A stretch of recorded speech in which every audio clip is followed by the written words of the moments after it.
A large study was released all about autism just 4 days ago.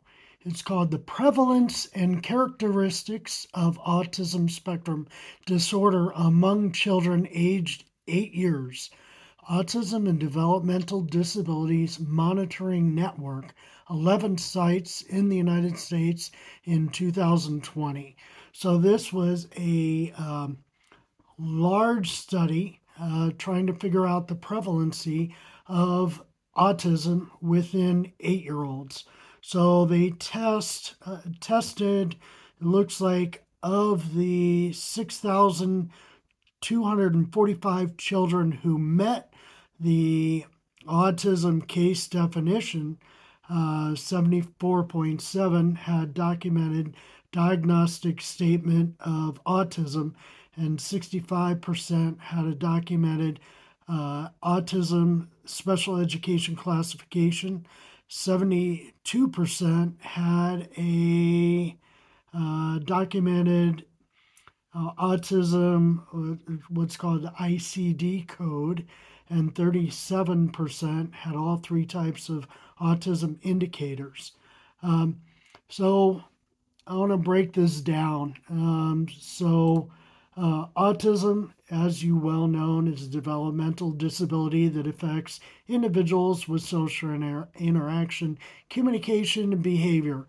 The Centers for Disease Control began monitoring the prevalence of autism in metropolitan Georgia in 1996 and 2000 and established the Autism and Developmental Disabilities Monitoring Network, also known as ADDM, for autism prevalence in other areas of the United States. So the ADDM network has reported autism prevalence estimates for even numbered years since the year 2000, with the latest report just coming out in 2020, but being released just recently. Give me a second. This was just released because it takes many years for them to get all the information and break it down and to be able to write a report. So this just came out March 24th, 2023, and so they're like 3 years behind. But the bottom line is that this surveillance network surveillance program provides estimates of the prevalence of autism among children aged 8 years. In 2020, there were 11 network sites across the United States, including Arizona, Arkansas, California, Georgia, Maryland, Minnesota, Missouri, New Jersey, Tennessee, Utah, and Wisconsin. So looking at children 8 years of age.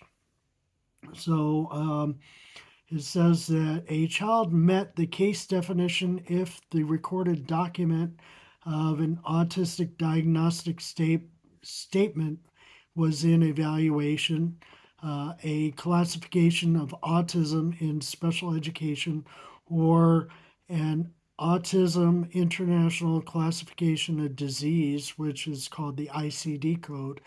For 2020, across these 11 sites, the autism prevalence per 1,000 children aged 8 years, 8 years of age, ranged from 23 per 1,000 to 44, almost 45 per 1,000 in California and 23 per 1,000 in Maryland. So different states have different ways of classifying, measuring, and the amount of kids that they measure. So different states have different measuring tools. So it doesn't mean one state there's more autistic children than another state, but there's this prevalence. They were talking about, because one of the things is that when they measure autism, they measure it generally as an externalizing a disorder, which means they're looking at the external behaviors of a child who's autistic. So they're not necessarily looking at their internal states, in which some children, because it showed that boys were roughly 4% and girls were roughly 1%. But as we all know, women and girls are more socially capable, have better social intelligence, have better emotional skills, and are more emotionally intelligent than boys and men are. Uh, and this is speaking from a man. So, one of the things is that they might not be able to pick up as well in women because it may present differently than in men and in boys. One of the notable findings in this 2020 report is that the prevalence of autism among white children was lower than among other racial and ethnic groups, reversing the direction of racial and ethnic differences in autism prevalence observed in the past. Black children with autism were still more likely than white children with autism to have co occurring intellectual disabilities. The continued increase among children identified with autism, particularly among non white children and girls, highlights the need for enhanced infrastructure to provide equitable diagnostic, treatment, and support services for all children with autism. These findings suggest improvements in more equitable identification of autism, particularly for children in groups that have less access or face more significant barriers in obtaining services, including diagnostic evaluations. However, consistent disparities for co occurring intellectual disabilities exist because among all children with autism, black children have the most significant proportion identified with intellectual disabilities. The 2020 ADDM network report provides essential data on autism prevalence and characteristics among children aged 8 from 11 sites. Autism spectrum disorder is a developmental disorder, so as we all know. So they talk about that. One of the notable changes is that the prevalence for girls statistically went above 1%, but it didn't hit 2%. But so even the prevalence for girls is rising.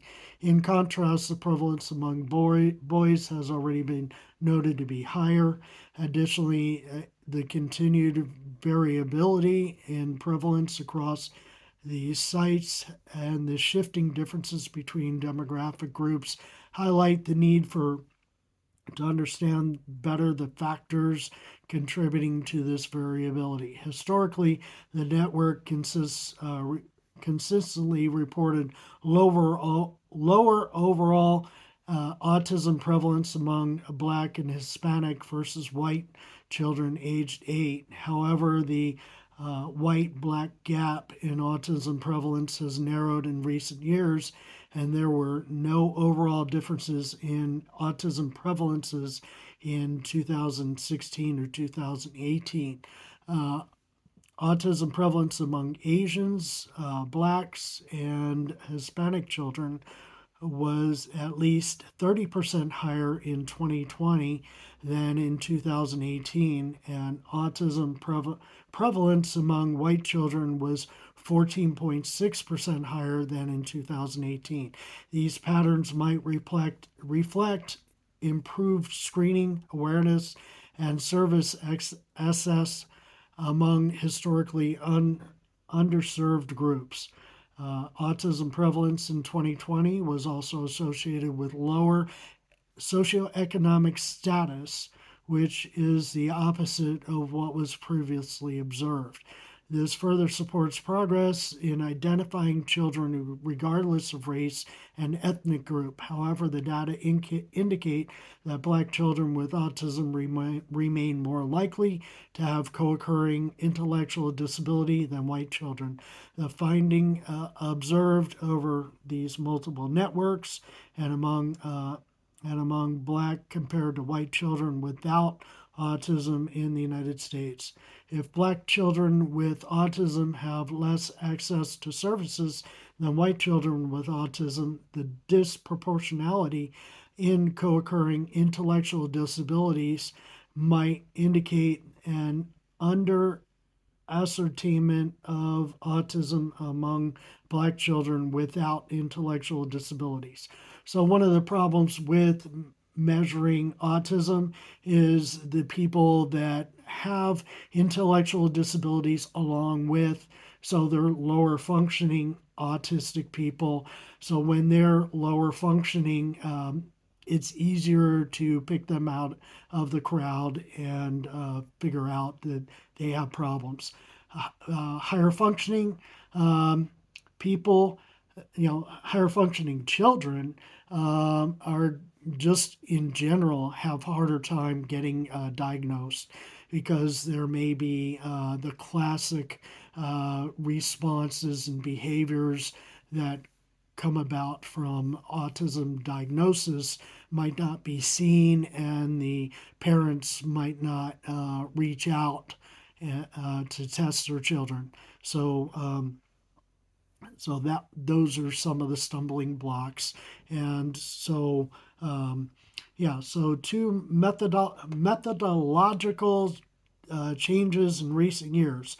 First, a new autism case definition was adopted in 2018, surveillance year to reduce the under ascertainment of autism among non white children. Second, the network is now using population denominators with standardized racial and ethnic categories, reducing denominator sizes among other racial groups.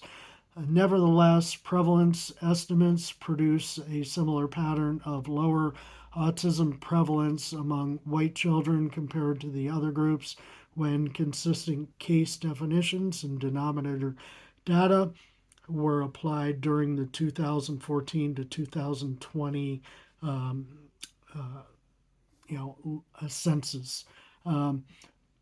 Although autism can be identified by age 1, in some instances, most children age 8 years living in these communities that are being tested were not identified until they were several years older. The reported median age of identification has mostly stayed the same over years. Still, it is not necessarily indicating the lack of progress in the community's early identification effort. More children were identified early than in the past, but many are still only identified once they are school age. The findings in the ADDM network report are subject to several limitations, such as incomplete information and small numbers, resulting in imprecise estimates for specific sites and subgroups. Additionally, the prevalence of undetected autism in each community and false positive autism diagnosis and classifications are unknown. The latest network report provides critical information about prevalence and characteristics of autism among children 8 years of age across the United States. The report highlighted a continued increase in the majority of autism among all racial and ethnic groups and shows that autism is more prevalent among boys than girls. Moreover, the prevalence of autism among white children is lower than other racial and ethnic groups. So the report findings suggest that improvements of more equitable identification of autism have to be made. And however, consistent disparities for co-occurring intellectual disabilities exist because Black children with autism have more considerable proportion identified with intellectual disabilities. These findings highlight the need for improved access to diagnostic and treatment. So, overall, the network reports emphasize the importance of continued monitoring of autism prevalence and characteristics to inform service providers, educators, policymakers about the trends and needed services to support children with autism. The prevalence of autism continues to increase. It is crucial to improve infrastructure to provide equitable diagnostic treatment and support services for all children with autism. So, when it comes down to the CDC estimates that 1 out of every 36 children have autism, indicating a significant increase in the previous estimate of 1 in 44. And the rise of number of autism cases is not an epidemic of autism, but rather an epidemic of need. Clinicians are getting better at recognizing autism in individuals, and this has led to an increase in the number of diagnoses. However, despite the increasing number of diagnoses, there are many marginalized people that still go undiagnosed due to screening tools that are less effective for people of color and those with gender minority identities and some with cultural differences.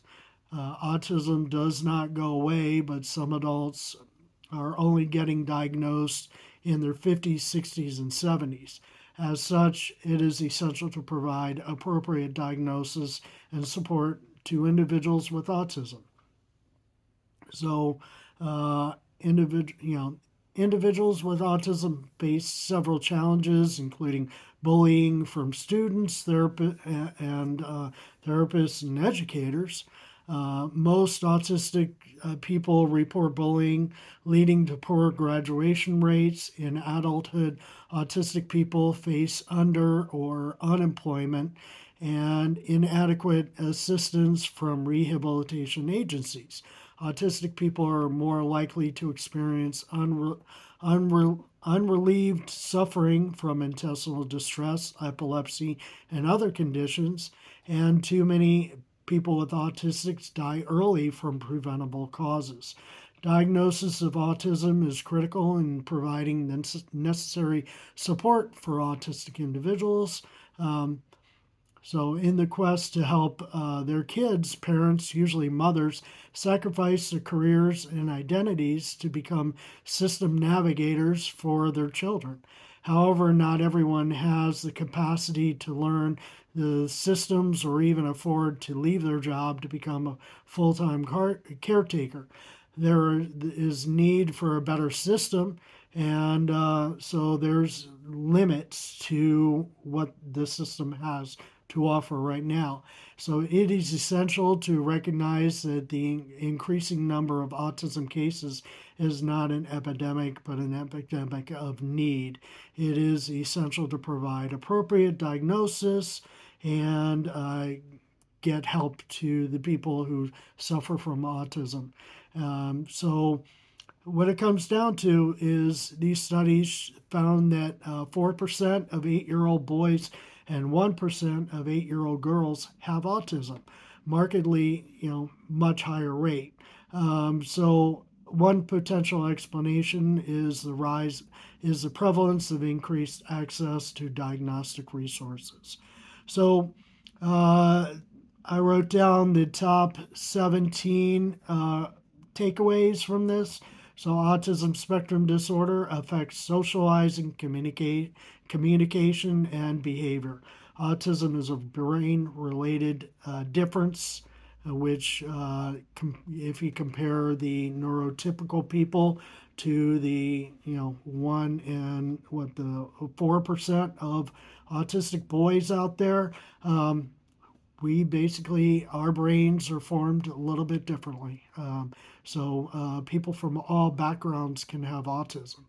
More people in the United States have been diagnosed with autism lately, around 4% of boys and 1% of girls. Improved knowledge and diagnostic tools can contribute to the higher rates of autism. And no, it's not caused by radio waves or any weird stuff. No, it's just there's a biological uh, manifestation that happens during the gestation, and that's still being looked at. There's genetic, there's social, there's behavioral aspects to autism. So, there's no conspiracies out there. I'm autistic myself, and you can look at the 100 plus episodes that I put out there, and I firmly believe that you know it's something that happens, and there's no exact reasons why, but it just happens. So the bottom line is, instead of blaming, we need to figure out how to help those who suffer from autism, including myself. That's why I'm doing these videos. So challenges faced by autistic people include underemployment, inadequate support, and safety risks. There is a need for greater autism awareness and understanding. Proper diagnosis and support are crucial for autistic individuals. Marginalized communities may face barriers to proper diagnosis and support. Support services should be flexible and adapt to life changes. Living with autism is a dynamic process. Early intervention programs can help improve outcomes for autistic individuals and families. Expanding access to screening and diagnostic resources is the most important thing to start the process and start the healing. And so, with that, this is Finding Your Hidden Superpower: Autism, Asperger's, and those of us who are neurodiverse. So there is help out there for the younger generations, and we have to just learn more about ourselves, the older generations, and become experts and help ourselves. So please click link, subscribe. This is Dan, and I'll be signing out, and hopefully this is of help. I'll put links in the body in order for you to be able to check out more information about this study. You can download the study for free, and I have a lot of it transcribed, and I'll be putting it up in text. Have a great night.